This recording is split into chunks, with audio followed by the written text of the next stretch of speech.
Hello everyone. आज का हमारा topic BA BSc second year partial differential equation exercise 3.4। Exercise 3.4 के अंदर हम सीखेंगे जैकोबीज मेथड। हाँ जी, जैकोबीज मेथड। ये मेथड किस लिए यूज हुआ? देखो, अभी तक हमने सीखा था चारपिट मेथड, ठीक है जी। चारपिट मेथड था, फिर उसके बाद हमारे पास कुछ स्पेशल टाइप थी, वो भी हमारे पास चारपिट मेथड से डिराइव हुई थी, ठीक है। उसके अंदर क्या था? उसके अंदर हमारे पास दो इंडिपेंडेंट वेरिएबल्स थे। इंडिपेंडेंट वेरिएबल कितने थे? दो थे। अगर इंडिपेंडेंट वेरिएबल दो से ज़्यादा हो जाते हैं, 3 हो जाते हैं, 4 हो जाते हैं, 5 हो जाते हैं, ठीक है जी, तो उस इक्वेशन को, उस टाइप की पार्शियल डिफरेंशियल इक्वेशन को सोल्व करने के लिए जैकोबीज मेथड है, ठीक है जी। तो इसके अंदर क्या होता है? इंडिपेंडेंट वेरिएबल दो से ज़्यादा होते हैं, ठीक है। या if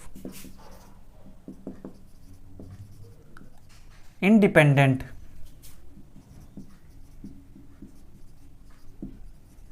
variables are 3 or more, we use Jacobi's method, ठीक है।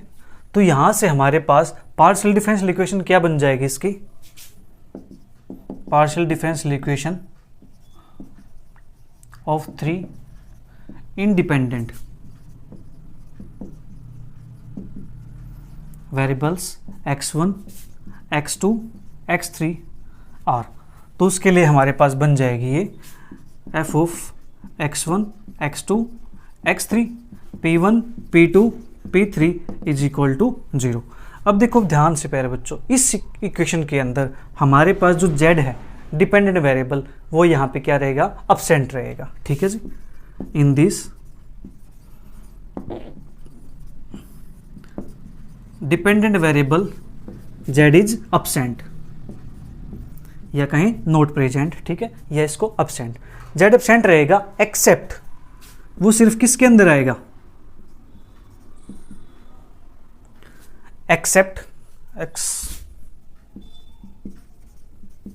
एक्सेप्ट वो हमारे पास आएगा इन पार्शियल डेरिवेटिव्स, ठीक है। पार्शियल डेरिवेटिव के अलावा z यहां पे कहीं नहीं होना चाहिए, ठीक है जी। अगर होता है तो उसको हम वहां से रिड्यूस करके अपनी फॉर्म बनाएंगे, ठीक है जी। तो जो p1 है मेरे पास हेयर, p क्या होता है? p होता है curly z by curly x, ठीक है। तो p1 क्या हो जाएगा? Curly z by curly x1। p2 हमारे पास हो जाएगा curly z by curly x2, और p3 हमारे पास हो जाएगा curly z by curly x3, ठीक है। ये चीज़ पता चल गई? ओके। जिस प्रकार से हमारे पास चारपिट्स ऑक्सिलरी इक्वेशन थी, इसी प्रकार से हमारे पास जैकोबीज ऑक्सिलरी इक्वेशन है, ठीक है जी। तो वो इक्वेशन हमारे पास क्या है?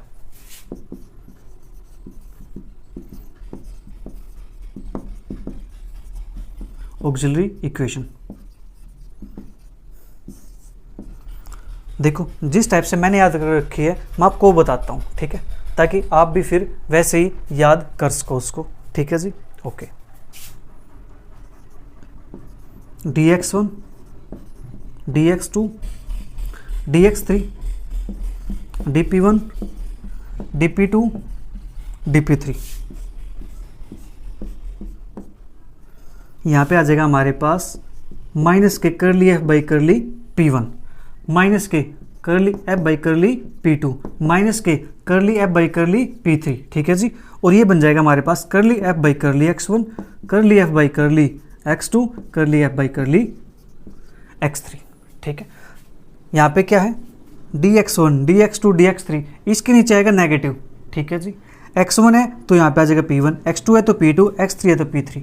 बाकी जगह पॉजिटिव आएगा, p1 है तो x1, क्योंकि x1 के नीचे क्या था? p1 था, तो p1 के नीचे x1, p2 के x2, p3 के x3, ठीक है।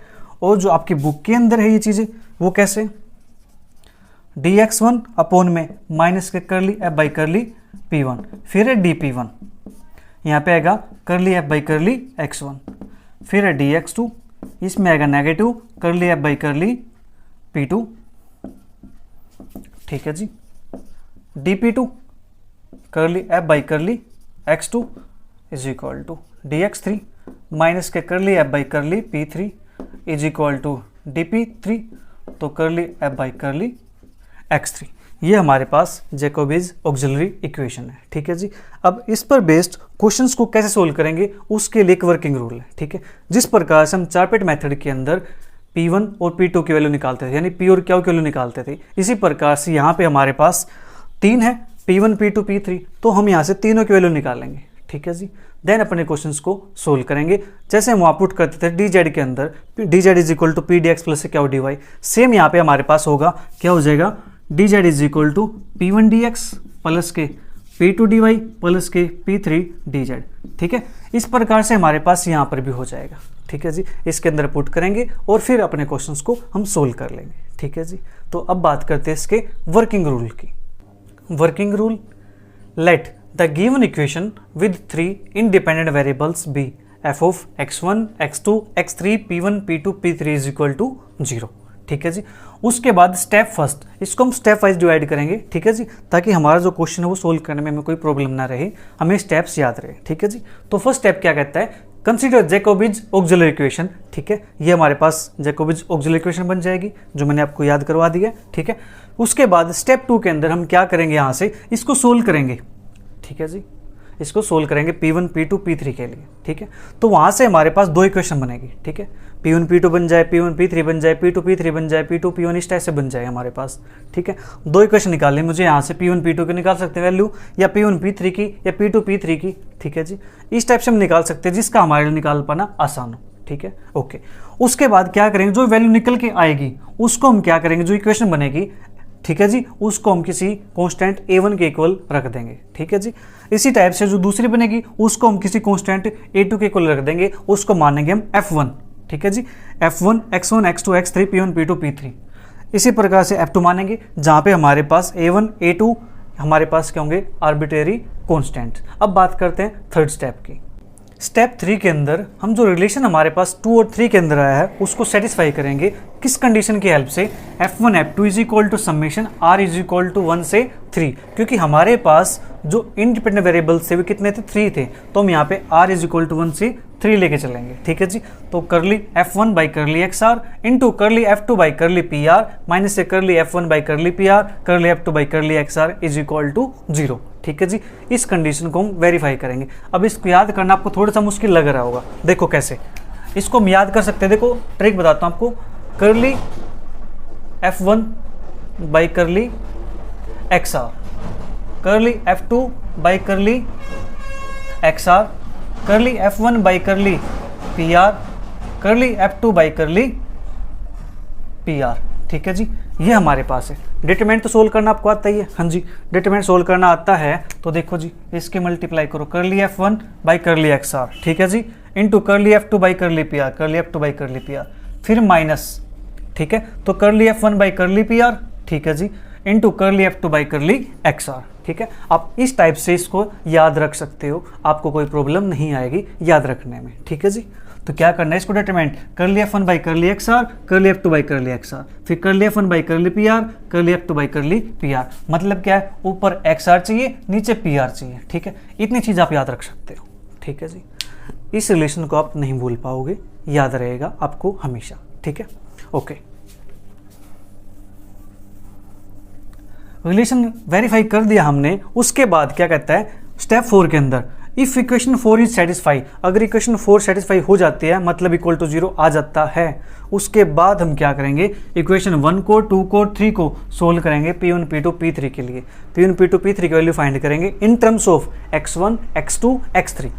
ठीक है, इतना काम हो गया हमारे पास। इतना काम होने के बाद हम इस P1 P2 P3 को सब्स्टिट्यूट करेंगे कहाँ पे, dz के अंदर। dz is equal to P1 dx1 plus P2 dx2 plus P3 dx3। ठीक है जी, okay. And integrate to get the complete integral, उसका इंटीग्रेट करेंगे उसका और हमारा आंसर आ जाएगा कंप्लीट इंटीग्रल। अब बात करते हैं अपनी एक्सरसाइज के क्वेश्चंस की। Question number first, find the complete integrals of the following equations using Jacobi's method. ठीक है जी, तो फर्स्ट क्वेश्चन हमारे पास ये गिवन है। ठीक है, here f of x1 x2 x3 p1 p2 p3 is equal to p1 cube plus p2 square plus P3 minus 1 is equal to 0। इसको मान लिया हमने इक्वेशन नंबर 1। ठीक है जी, तो यहाँ से निकालते हैं करली f बाई करली x1। ठीक है, वो हमारे पास आता है 0। करली f बाई करली x2 वो भी हमारे पास 0। करली f बाई करली x3 ये भी हमारे पास 0, क्योंकि हमारे पास x1 x2 x3 के यहाँ पे टर्म्स ही नहीं है। ठीक है जी, करली f बाई करली p1 इसकी वैल्यू हमारे पास आती है 3p1 स्क्वायर। करली f बाई करली p2 ये हमारे पास आती है 2p2। करली f बाई करली p3 ये हमारे पास आती है 1 के इक्वल। ठीक है जी, नाउ जैकोबिज ऑक्सिलरी इक्वेशंस आर, तो dx1 अपॉन माइनस ए करली f by curly p1 is equal to dp1 upon curly f by curly x1 is equal to dx2 is equal to dp2 is equal to dx3 is equal to dp3। ठीक है जी, इस type से लिख लेंगे। उसके बाद यहाँ पे जल्दी जल्दी लिख देंगे, तो माइनस के करली f बाई करली p2, करली f बाई करली x2, माइनस के करली f बाई करली p3, करली f बाई करली x3। ठीक है जी, इतना कम हो गया हमारे पास। ओके, तो dx1 upon curly f by curly p1 की वैल्यू 3p1 का स्क्वायर, तो माइनस के 3p1 का स्क्वायर, क्योंकि हमारे पास नेगेटिव साइन है ना यहाँ पे, तो यहाँ पे क्या हो जाएगा माइनस के 3p1 का square is equal to dp1 upon curly f by curly x1 0, dx2 minus से करली f बाई करली p2 2p2। ठीक है जी, dp2 करली f बाई करली x2 0, dx3 माइनस करली f बाई करली p3 ये हमारे पास आता है माइनस के 1। ठीक है, dp3 अपॉन में करली f बाई करली x3 इज इक्वल टू 0। ठीक है जी, ओके, इसको मान लेते हैं इक्वेशन नंबर 2। ठीक है, यहाँ से हम dp1 dp2 की वैल्यू निकाल लेते हैं। ठीक है, taking second and fourth fractions. ठीक है, अब देखो यहाँ से हम dp3 की वैल्यू भी निकाल सकते हैं। ठीक है, बट हमारे पास क्या दो इक्वेशन है f1 f2। ठीक है, तो वहाँ पे दो इक्वेशन के लिए हमें काम करना है और रिलेशन को सेटिस्फाई करना है। ठीक है, फिर एक वेरिएबल की वैल्यू हम इस इक्वेशन 1 की हेल्प से निकालेंगे। ठीक है जी, तो हम यहाँ से taking second and fourth fraction, तो यहाँ से मेरे पास क्या आ जाएगा dp1 is equal to 0 and dp2 is equal to 0। इसका करेंगे इंटीग्रेशन, इंटीग्रेटिंग तो यहाँ से मिलेगा p1 is equal to a1 और p2 is equal to a2। ठीक है जी, ये हमारे पास हो गया, p1 की वैल्यू आ गई, p2 की वैल्यू आ गई। ठीक है जी, इसके बाद let f1 x1 x2 x3 p1 p2 p3 is equal to p1 is equal to a1। इसको नाम दे इक्वेशन नंबर 3 का। And f2 x1 x2 x3 p1 p2 p3 is equal to p2 is equal to a2। इसको नाम दिया हमने equation number 4 का। ठीक है, इतना काम हमारे पास हो गया। ओके जी, मैं यहाँ से इसको इरेज कर देता हूँ।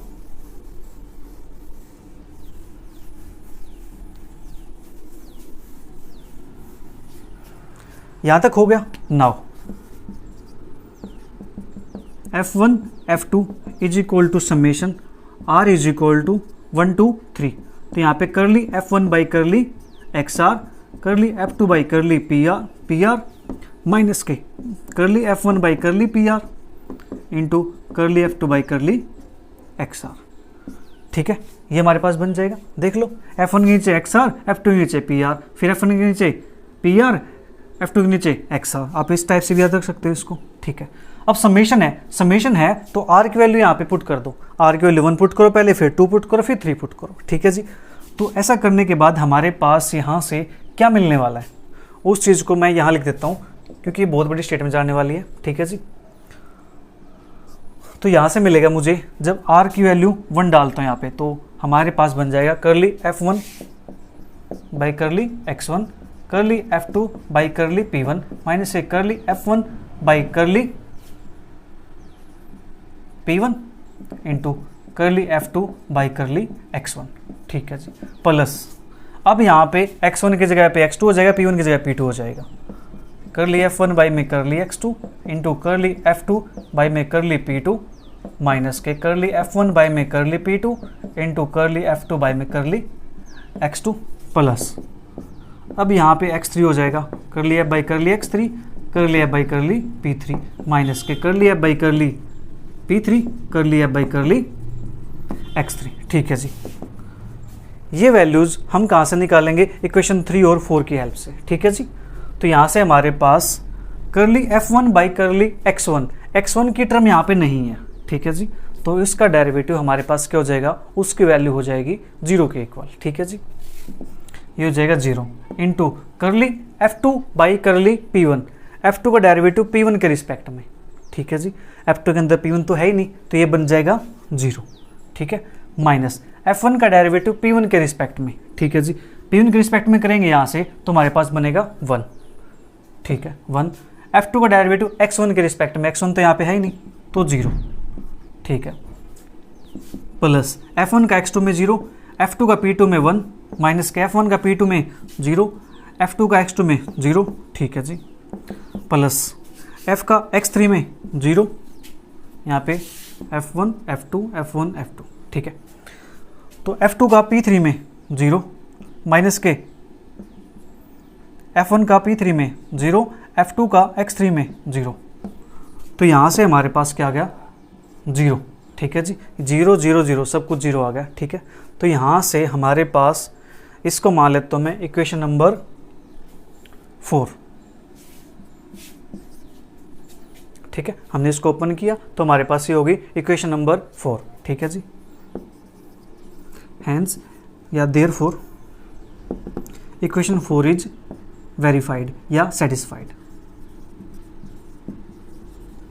ठीक है, इक्वेशन 4 हमारे पास क्या होगी? सेटिस्फाई होगी, ठीक है जी।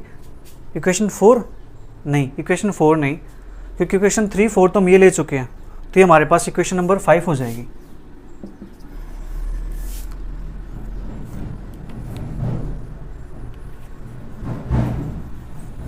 Therefore F1 F2 is equal to 0 is verified, मैंने ये लिख दिया F1 F2 is equal to 0, ठीक है, ये हमारे पास क्या होगी? वेरीफाई होगी। So we can take equation 3 and 4 as additional equations, ठीक है, इनको हम एडिशनल इक्वेशन यूज कर सकते हैं, हम ले सकते हैं, ठीक है। इसके बाद क्या करना है? मुझे सोल्व करना है P1 P2 P3 के लिए।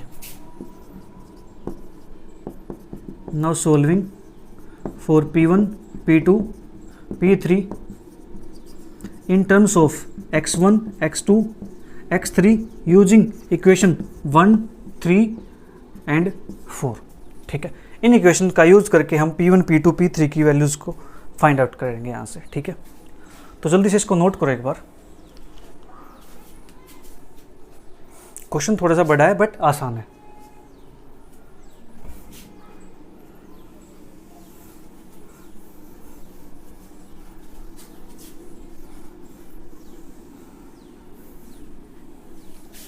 तो यहाँ पे हमारे पास आएगा फ्रॉम इक्वेशन 3 से P1 is equal to A1, from equation 4 से P2 is equal to A2, from equation 1 से P3 की वैल्यू हमारे पास क्या हो जाएगी? ये हो जाएगी हमारे पास P3 है तो माइनस दोनों साइड जाएगा, प्लस का 1 माइनस के P1 की क्यूब माइनस के P2 की cube is equal to 1 minus के P1 की वैल्यू A1 उसकी क्यूब माइनस के P2 की वैल्यू A2 उसकी क्यूब, ठीक है। P1 P2 P3 की वैल्यू हमारे पास आ चुकी है। अब हम क्या करेंगे? इन वैल्यू को सब्स्टिट्यूट करेंगे। Now put values of P1 P2 P3 in dz is equal to P1 dx plus के P2 है dx1 P2 dx2 प्लस के P3 dx3, ठीक है। तो यहाँ से हमारे पास आ जाएगा dz is equal to P1 की वैल्यू A1 dx1 प्लस के A2 dx2 प्लस के 1 माइनस के A1 की क्यूब माइनस के A2 की cube dx3। Now integrate integrate करेंगे तो z is equal to a1x1 plus के a2x2 प्लस के 1 माइनस के a1 की क्यूब माइनस के a2 की क्यूब x3 प्लस का a3। ये हमारे पास क्या आ गया जी, रिक्वायर्ड कंप्लीट इंटीग्रल। ठीक है जी। अब बात करते हैं नेक्स्ट क्वेश्चन की। क्वेश्चन 2 हमारे पास 2p1 x1 x3 plus 3p2 x3 का square plus p2 square p3 is equal to 0। ठीक है जी। इसको लेट करते हैं। Here f of x1 x2 x3 p1 p2 p3 is equal to 2p1 x1 x3 plus 3p2 x3 square plus के p2 square p3 is equal to 0। इसको नाम देते हैं इक्वेशन नंबर 1 का। ठीक है जी। तो करली f by curly x1 is equal to x1 term यहाँ पे तो आएगा 2p1 x3, x1 टर्म और हमारे पास नहीं है। ठीक है। तो करली f1 बाई करली x2, करली x2 टर्म हमारे पास नहीं है तो इसका आंसर हो जाएगा 0 के इक्वल। करली f बाई करली x3 टर्म यहाँ पे तो 2p1 x1, x3 टर्म यहाँ पर भी है तो 3 2 जा 6 p2 x3।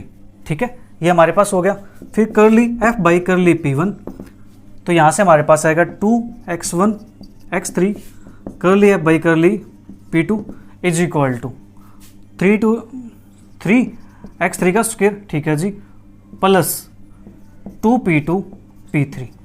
ठीक है, उसके बाद हमारे पास करली f बाई करली p3, करली f बाई करली p3 हमारे पास यहाँ पे है तो p2 का स्क्वायर। ठीक है जी, इतना काम हमारे पास हो गया। अब बात करेंगे जैकोबिज ऑक्सिलरी इक्वेशन की। जैकोबिज ऑक्सिलरी इक्वेशन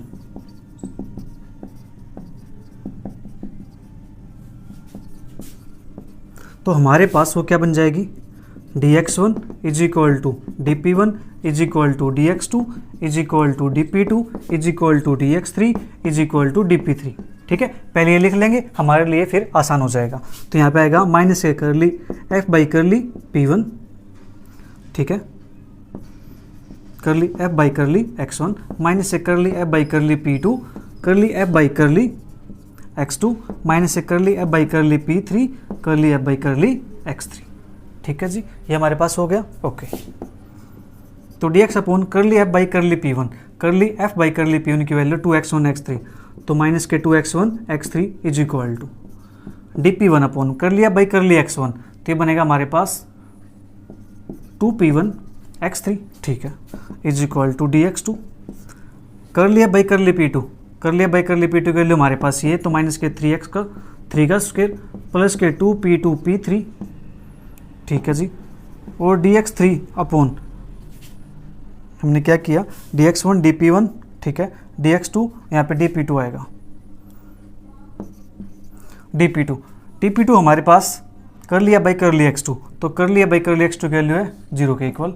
ठीक है जी, फिर dx3 अपॉन कर ली f बाई कर ली p3, कर ली f बाई कर ली p3 की वैल्यू हमारे पास है p2 का square is equal to dp3। ठीक है जी, p2 का स्क्वायर है तो नेगेटिव लगा देंगे यहाँ पे। dp3 कर लिया बाई कर लिया x3 तो कर लिया बाई कर लिया x3 2p1 x1 प्लस के 6p2 x3। ठीक है जी, इसको नाम दिया मैंने इक्वेशन नंबर 2 का। अब यहाँ से देखो ये dx1 तो फर्स्ट और सेकंड से देखो x3 कैंसिल आउट हो जाएगा, 2 से 2 कैंसिल आउट हो जाएगा तो p1 के लिए यहाँ से निकाल पाना हमारे लिए आसान है। Taking second and fourth fraction तो यहाँ से हमें मिलेगा dx1 अपॉन में माइनस के 2 x1 x3 is equal to dp1 upon में 2p1 x3। तो यहाँ से 2 से 2 कैंसिल आउट हो जाएगा, x3 कैंसिल आउट हो जाएगा तो ये बचेगा हमारे पास dx1 अपॉन में x1 प्लस dp1 अपॉन में p1 इज इक्वल टू 0। ठीक है जी, मैं इसको उठा के उस साइड ले गया तो यहाँ प्लस हो गया हमारे पास। इंटीग्रेट करेंगे इसका, इंटीग्रेटिंग log x1 प्लस के log p1 is equal to log a1। ठीक है, तो यहाँ से p1 x1 is equal to a1 और p1 is equal to a1 upon x1। ठीक है, हम इसको ऐसे लिख सकते हैं। तो मैं यहाँ से इसको फिलहाल ये रहने देता हूँ, ठीक है, क्योंकि हमें इसका इक्वेशन में यूज़ भी करना है, ठीक है। फिर वहाँ से डेरिवेटिव करेंगे तो फिर थोड़ा मुश्किल हो जाएगा। यहाँ तक हमारा काम हो गया। इसके बाद हमारे पास वैल्यू आ गई P1 x1 is equal to A1। एक वैल्यू और चाहिए हमें P2 या P3 की वैल्यू, तो P2 की वैल्यू हमारे पास यहाँ से आ जाएगी, ठीक है, फ्रॉम फोर्थ फ्रैक्शन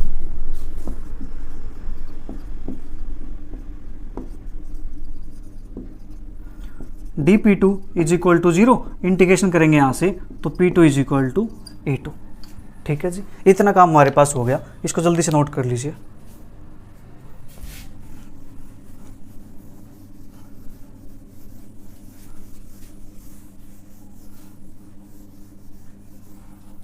इसके बाद करते हैं late F1 x1 x2 x3 P1 P2 P3 is equal to, ये हमारे पास है P1 x1 is equal to A1, P1 x1 is equal to A1, equation number 3, ठीक है। And F2 x1 x2 x3 P1 P2 P3 is equal to, ये हमारे पास है P2 is equal to A2,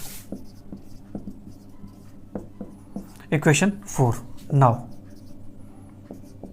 F1 F2 is equal to summation R is equal to 1 to 3, ठीक है।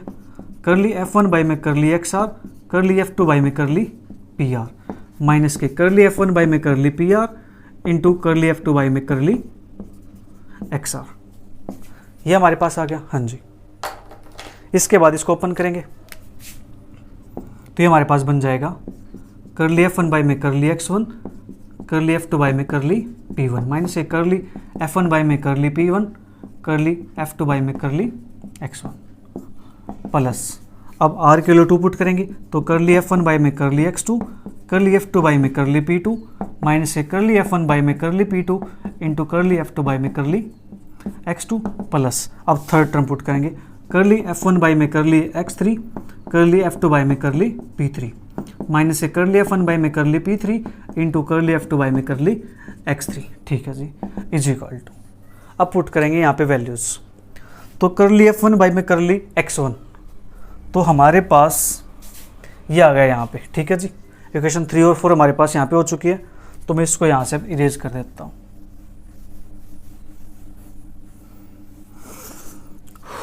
निकालते value करली F1 by curly X1, X1 की term यहाँ पे है तो इसकी वैल्यू आएगी P1, करली F2 बाई करली P3, P3 यहाँ पे नहीं है तो ये 0, ठीक है, माइनस के करली F1 बाई करली P3, P3 टर्म नहीं है यहाँ पे 0, F2 by X3, F2 by X3, तो X3 यहाँ पे नहीं है तो ये मेरे पास 0, plus F1 by X2, X2 की टर्म यहाँ पे नहीं है तो 0, F2 की P2 के साथ करेंगे तो 1 आएगा, माइनस के, फिर F1 P2, F1 का P2 के रिस्पेक्ट 0, ठीक है, फिर F2 का X2 के रिस्पेक्ट में, X2 की टर्म यहाँ पे नहीं है तो 0, प्लस फिर हमारे पास F1 का X3 के रिस्पेक्ट में 0, F2 का P3 के रिस्पेक्ट में 0, माइनस F1 का P3 के रिस्पेक्ट में 0 और F2 का X3 के रिस्पेक्ट में 0, तो ओवरऑल हमारे पास यहाँ से क्या आ गया, 0 के इक्वल आ गया, ठीक है जी।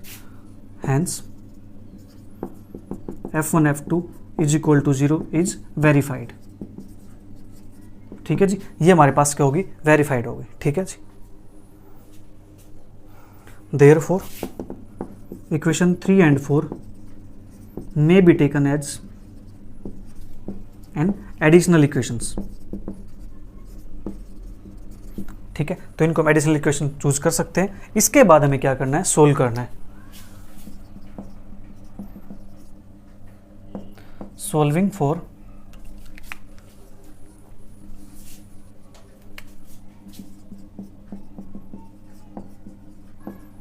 P1 P2 P3 using equation 1 3 4 we get, ठीक है, तो यहाँ से P1 की वैल्यू आ जाएगी A1 अपॉन X, फ्रॉम 3 यहाँ से आएगा हमारे पास P1 is equal to A1 upon X1, from 4 से P2 is equal to A2, from 1 से 1 की हेल्प से यहाँ से हमें निकालना है P3 की वैल्यू, तो P3 हमारे पास यहाँ पे कहाँ प्रेजेंट है, यहाँ पे नहीं है, यहाँ पे नहीं है, यहाँ पे प्रेजेंट है। तो हमारे पास आ जाएगा P3 इज इक्वल टू, ये सारे टर्म इस साइड जाएंगी तो नेगेटिव ऑफ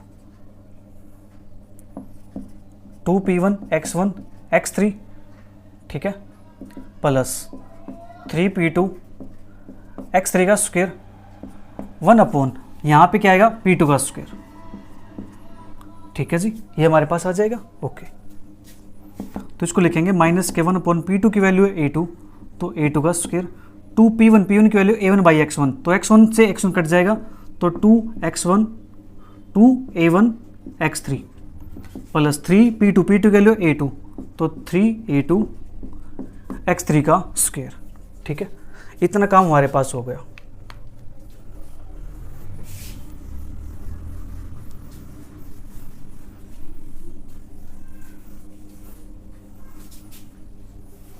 इसके बाद putting these values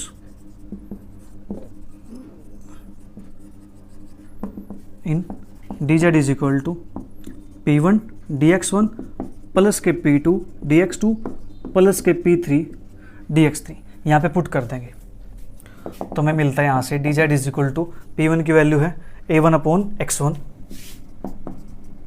dx1 plus के A2 dx2 प्लस यहाँ पे हमारे पास है डी, इसके वैल्यू माइनस में, तो माइनस के 1 बाई A2 का square 2A1 x3 plus 3A2 x3 का स्क्वायर dx3, ठीक है जी। इतना काम हो गया हमारे पास। अब करते हैं इसका इंटीग्रेशन, तो z is equal to A1 log x1 plus के A2 x2 माइनस के 1 बाई A2 का स्क्वायर कॉन्स्टेंट हो गया, और यहाँ से x3 का स्क्वायर आएगा, उस 3 कैंसिल आउट हो जाएगा, यहाँ से A2 x3 क्यूब आएगी अपॉन में 3 आएगा, उससे 3 कैंसिल आउट हो जाएगा, प्लस के हमारे पास आ जाएगा जी A1 A2 प्लस का A3, ये हमारे पास हो गया इसका रिक्वायर्ड कंप्लीट इंटीग्रल। अब बात करते हैं नेक्स्ट क्वेश्चन की। Question number 5,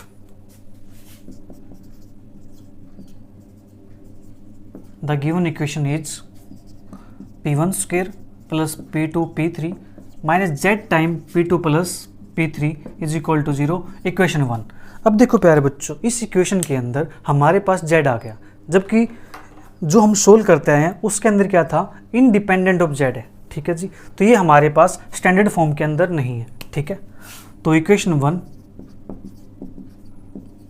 is not in standard form,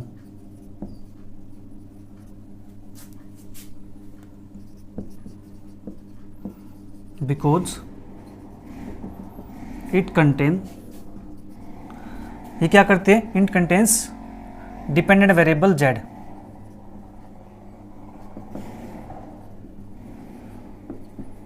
तो हम क्या करेंगे, सबसे पहले इसको रिड्यूस करेंगे। So we first reduce equation 1 in standard form, ठीक है जी। स्टैंडर्ड फॉर्म के अंदर लिखेंगे थे इसको, तो इक्वेशन 1 कैन बी री रिटन एज, तो इक्वेशन 1 को दोबारा कैसे लिख सकते हैं, जो P1 हमारे पास है इसको लिखेंगे करली z बाई करली x1 इसका स्क्वायर प्लस के करली z बाई करली x2 करली z बाई करली x3, मैं इसको ऐसे लिख देता हूँ, ठीक है, इस टाइप से लिख दिया, माइनस के z टाइम करली z बाई करली x2 प्लस के करली z बाई करली x3 इज इक्वल टू 0, ठीक है जी। इतना काम हमारे पास हो गया। तो हमें क्या करना है, z को यहाँ से रिमूव करना है, एक फॉर्म बनानी है, ठीक है। तो हम क्या करते हैं, तो यहाँ पे z है, यहाँ पे z नहीं है, तो क्या करें, इसको z स्क्वायर से डिवाइड कर देते हैं, डिवाइडिंग बाई z स्क्वायर।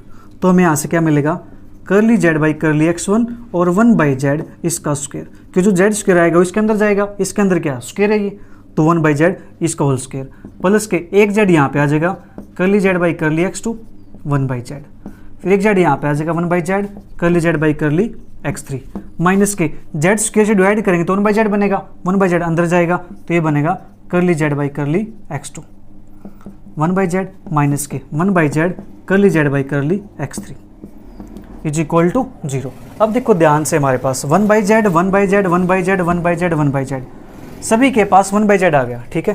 तो हम क्या करते हैं, put 1 by Z D Z is equal to D Z, ठीक है जी।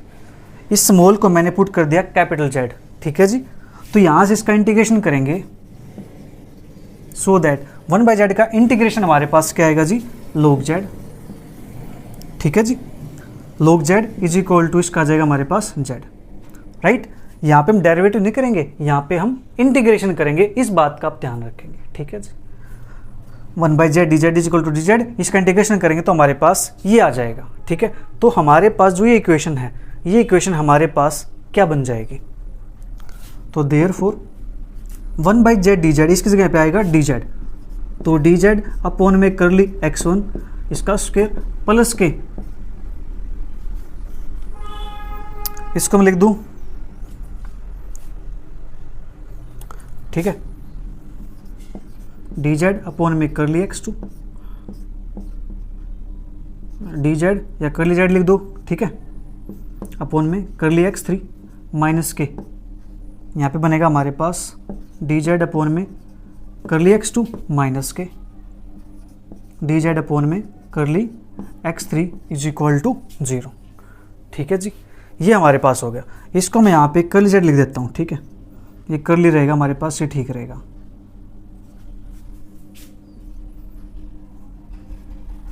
राइट, ओके, इतना कम हमारे पास हो गया, ठीक है जी।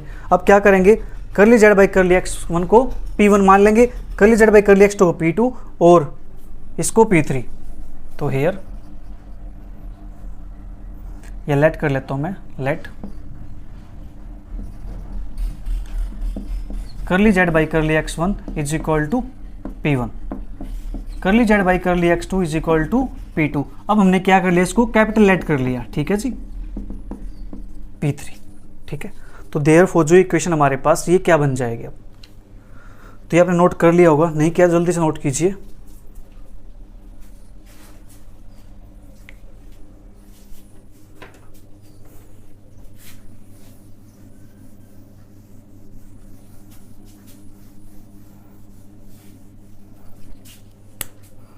देयरफॉर ये हमारे पास बन जाएगा p1 का स्क्वायर प्लस के p2 p3 माइनस के p2 माइनस के p3 इज इक्वल टू 0, ठीक है जी। ये हमारे पास बन गया p1 का square p2 p3 minus p2 minus के p3, ठीक है।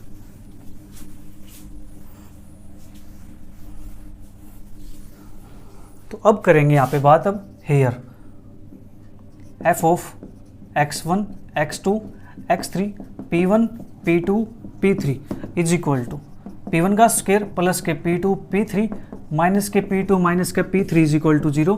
इसको नाम दिया हमने, इक्वेशन हमारे पास कहाँ तक आ गई थी, इक्वेशन हमारे पास 1 2, इक्वेशन 1 हमारे पास थी, चलो मैं इसको नाम देता हूँ इक्वेशन नंबर 2, ठीक है।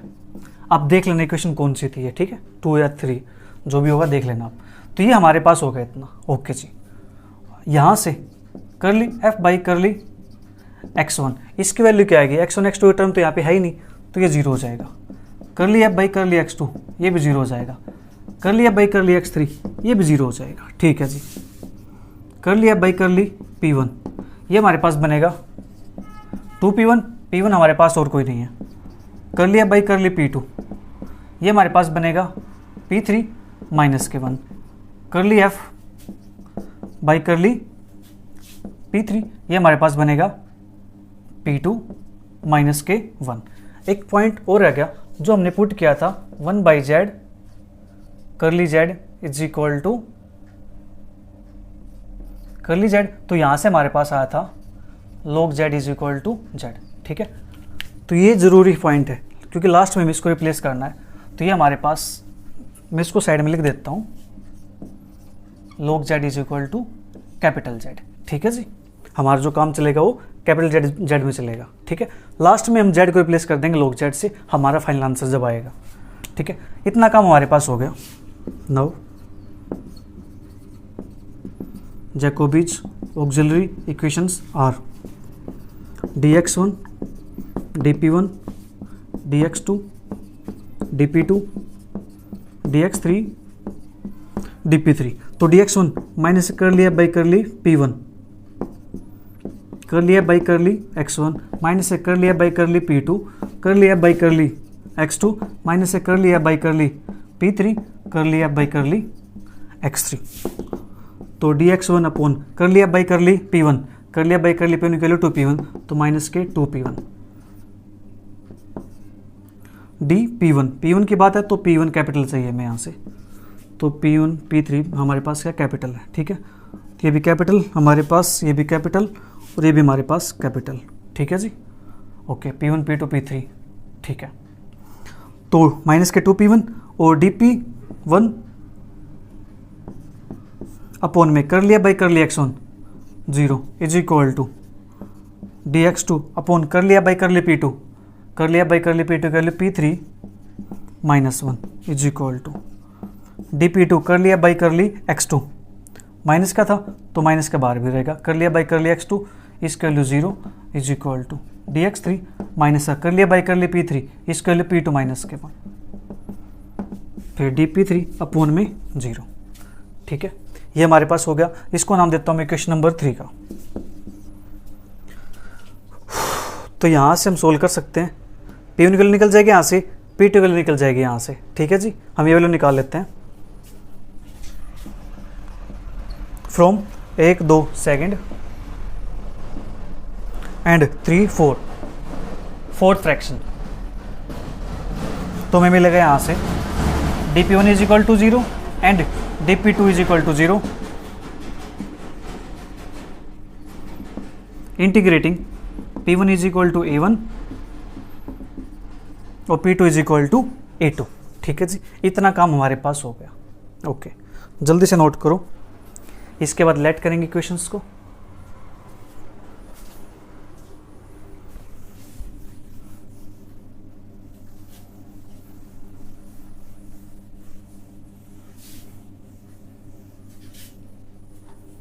Late f1 x1 x2 x3 p1 p2 p3 is equal to, हमारे पास आया यहाँ से p1 is equal to a1 equation number 4, f2 x1 x2 x3 p1 p2 p3 is equal to p2 is equal to a2, यह है equation number 5। Now f1 f2 is equal to summation r is equal to 1 2 3 कर ली f1 by में कर ली xr, कर ली f2 by में कर ली pr, minus से कर ली f1 बाई में कर ली pr इंटू कर ली f2 बाई में कर ली xr। इसका समेशन इसको ओपन करेंगे तो हमारे पास आएगा ये कर ली f1 बाई में कर ली x1, कर ली f2 बाई में कर ली p1, माइनस से कर ली f1 बाई में कर ली p1, कर ली f2 बाई में कर ली x1 प्लस कर ली f1 बाई में कर ली x2, कर ली f2 बाई में कर ली p2, माइनस के कर ली f1 बाई में कर ली p2 इंटू कर ली f2 बाई में कर ली x2 प्लस कर ली f1 बाई में कर ली x3, कर लिया f2 बाई में कर ली p3, माइनस से कर लिया f1 बाई में कर ली p3 इंटू कर ली f2 बाई में कर ली x3, ठीक है जी। ये वैल्यू हमारे पास 0 के इक्वल होनी चाहिए। तो कर लिया f1 बाई में कर लिया x1। अब देखो ध्यान से, हमारे पास p1 है यहाँ पे और p2 है, p1 p2 के अलावा जो भी आएगा हमारे पास सबका आंसर क्या रहेगा, 0 रहेगा। तो यहाँ पे आंसर क्या है 0, f2 में है तो 0, माइनस के f1 में p1 है तो यहाँ पे 1 आ जाएगा, f2 में है तो 0, ठीक है जी। प्लस f1 का x2 में 0, f1 का p2 में f2 का p2 में 1 आ जाएगा, माइनस का f1 का p2 में 0 और f2 का x2 में 0, प्लस का f1 का x3 में 0, f2 का p3 में 0, माइनस के 0 और 0, ठीक है। तो फाइनल आंसर हमारे पास क्या हो गया, 0 हो गया, ठीक है जी। Okay, hence f1 f2 is equal to 0 is verified, ठीक है जी। Equation 4 and 5, equation 4 and 5 may be taken as an additional equations, taken as additional equations, ठीक है जी। इसको एडिशनल इक्वेशन ले सकते हैं। इसके बाद हमें सोल्व करना है P1 P2 के लिए। वैल्यू निकालेंगे 4, 5 और 1 से। 1 हमारे पास यहाँ पे 2 है, ठीक है जी।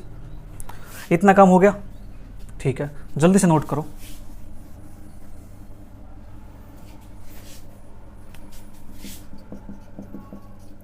Solving for P1 P2 P3 using equation 4, 5 and 1। तो यहाँ से फ्रॉम 4 से हमारे पास आया P1 is equal to A1, from 5 से हमारे पास आया P2 is equal to A2, from equation 2 से 2 यहाँ पे तो यहाँ 2 ले देता हूँ। फ्रॉम इक्वेशन 2 हमारे पास हमें चाहिए अब P1 P2 की वैल्यू आ गई है, हमें चाहिए P3 की वैल्यू।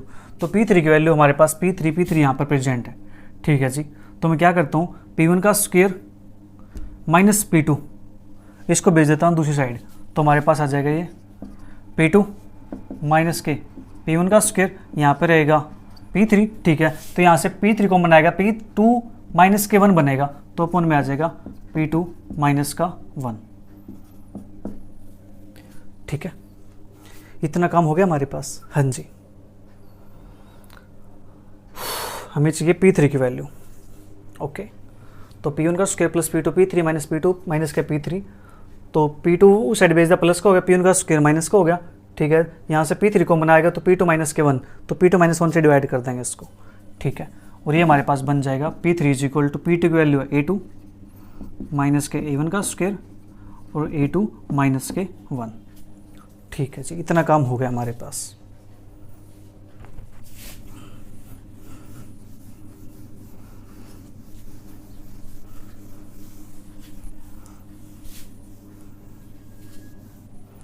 इसके बाद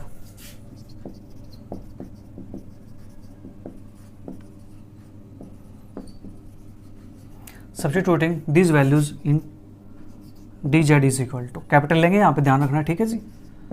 P1 dx1 प्लस के P2 dx2 प्लस के P3 dx3, तो therefore dz is equal to P1 की वैल्यू हमारे पास है A1 dx1 प्लस के P2 dx2 प्लस के, यहाँ से वैल्यू हमारे पास आई P3 की वैल्यू है A2 माइनस, एक सेकेंड, यहाँ पे आएगा A2, और P3 की वैल्यू हमारे पास आई है A2 माइनस के A1 का स्क्वायर अपॉन में A2 माइनस के A1, ठीक है जी। और यहाँ पे आ जाएगा हमारे पास dx3, integrating we get z is equal to A1 x1 plus के A2 x2 प्लस के A2 माइनस के A1 का स्क्वायर अपॉन में A2 माइनस के 1 इंटू x3। तो यहाँ से z को रिप्लेस कर देते हैं log z से, इसकी हेल्प से, ठीक है। तो यहाँ से आएगा A1 x1 प्लस के A2 x2 प्लस के A2 माइनस के A1 का स्क्वायर अपॉन में A2 माइनस के A1 x3, और प्लस का एक कॉन्स्टेंट आ जाता है A3, प्लस का हमारे पास आ गया A3, ठीक है जी। हो सकता है प्यारे बच्चों यहाँ पे जो वैल्यूज़ हैं हमने P1 P2 निकाले, उन्होंने हो सकता है आपकी बुक के अंदर में भी तो P2 P3 निकाल सकते हैं, ठीक है। उससे कोई घबराना नहीं है, जो भी हमने निकाले उसके अकॉर्डिंग हमारा आंसर क्या जी, करेक्ट आंसर आएगा, ठीक है। तो यहाँ पे हमारा जो कंप्लीट इंटीग्रल है वो आ गया। तो प्यारे बच्चों इसके बाद 2 क्वेश्चन और बच्चे, वे क्वेश्चन बिल्कुल सेम ऐसे ही है, ठीक है। इसी टाइप से करना है आपको क्वेश्चंस। तो इसी के साथ अपना चैप्टर नंबर 3 कंप्लीट होता है। मिलेंगे जल्दी नेक्स्ट चैप्टर के साथ, तब तक के लिए bye bye, take care, see you, thank you for watching.